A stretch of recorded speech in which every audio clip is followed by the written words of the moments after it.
In October 2021, within the framework of COP26, the United Nations Conference on Climate Change in Glasgow, the government of Ecuador announced the creation of a new marine reserve.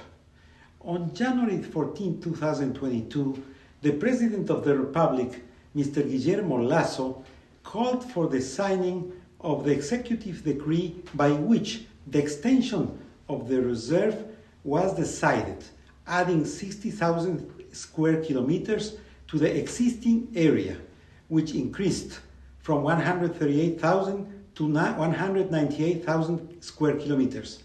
The Galapagos Islands constitute one of the greatest attractions of Ecuador. From the touristic point of view, they are considered a unique and incomparable place. The Galapagos are also a sanctuary for humanity, with a flora and fauna that leads to permanent discovery and research.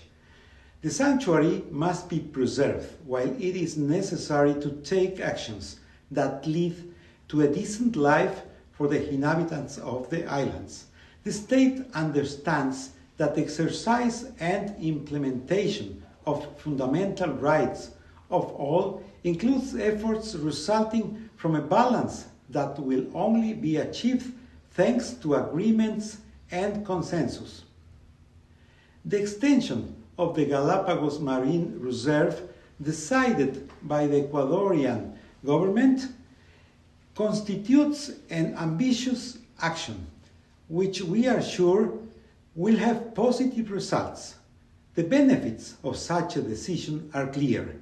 We have been concerned about ships visits endangering the sustainability of the ecosystems.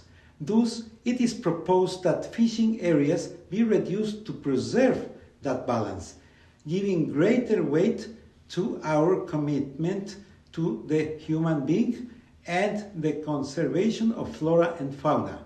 This action is expected to encourage investments from international private sources, including debt swaps that contribute to conservation efforts and the sustainable use of marine biodiversity.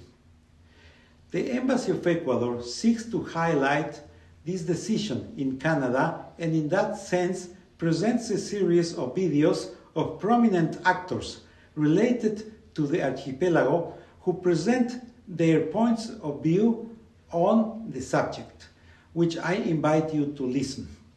We introduce today, among others, Mrs. Cristina Mittermeier, photographer, conservationist, activist, and marine biologist, co-founder of Seal Legacy, as well as Mrs. Katharina Llerena, president of the Governing Council of the Galapagos Special Regime, and Mrs. Sylvia Bedard, ambassador of the Canada in Quito.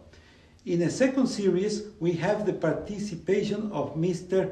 John Geiger, executive director of the Royal Canadian Geographic Society, and Mrs. Heather McCready, Director General of Conservation and Protections from Oceans and Fisheries of Canada.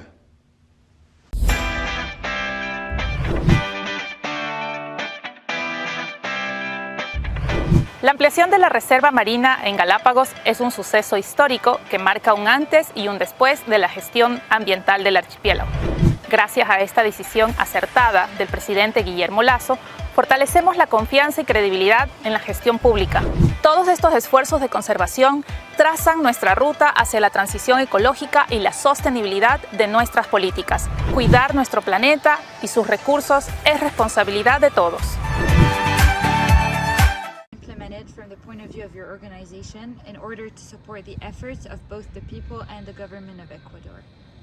It's really important to congratulate and highlight the importance of the step that the government of Ecuador has taken in expanding and protecting the marine protected area in the Galapagos. It's really important that the government now focuses on creating an implementable management plan, one that is coordinated with neighboring countries like Costa Rica and Panama to make sure that there really indeed is a swimway. Countries in the neighboring region need to start creating and enlarging their existing marine protected areas to build a true network across the entire Eastern Tropic Pacific region. If you ever have the chance of visiting the Galapagos Islands, you will clearly see that there are not many economic opportunities. Outside of fishing in artisanal communities and tourism, there's not much else where people can derive a livelihood. So this decision to expand the marine protected area really benefits the local people, but it also benefits the world at large. This new marine protected area is amazing because it is for the people of Ecuador and especially for the people of the Galapagos. This is an incredible action that the government has taken, and I just want to say congratulations. This is going to be really important for the future development of economic opportunities for the Galapagos and for resilience for climate change. Canada applauds Ecuador's international leadership and demonstrated commitment towards advancing global marine conservation targets. Like Ecuador, Canada shares a coastline with the Pacific Ocean, and we share a concern for the protection of this critical environment. This is why since 2021, Canada has developed a cooperation program with Ecuador. And this is also why Canada is a fellow member of the Global Ocean Alliance, advocating to protect 30% of the global ocean by 2030. Ecuador's actions to augment the existing Galapagos Maritime Reserve towards the creation of the Hermandad Reserva will be impactful. They will demonstrate to the world how partner countries can collaborate to protect marine biodiversity on a larger scale, especially as it pertains to migratory species that don't recognize jurisdictional boundaries.